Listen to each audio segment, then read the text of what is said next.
Radyo Pilipinas. Radyo Pilipinas. News Nationwide. Balita sa ibayong dagat, United Nations nanawagan ng dialogo matapos ang panibagong pag-atake ng Houthi sa Red Sea. Mula Radyo Pilipinas World Service, narito ang ulat ni Jay Arevalo.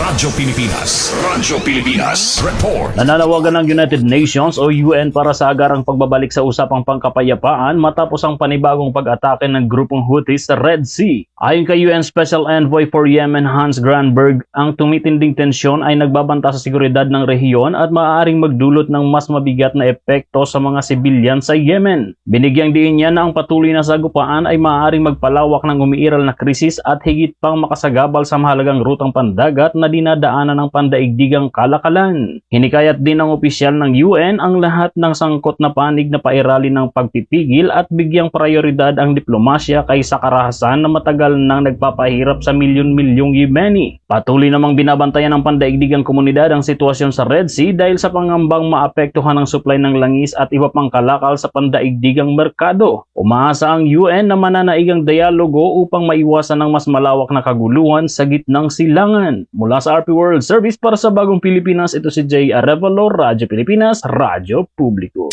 Radyo Pilipinas. Radyo Pilipinas. News Nationwide.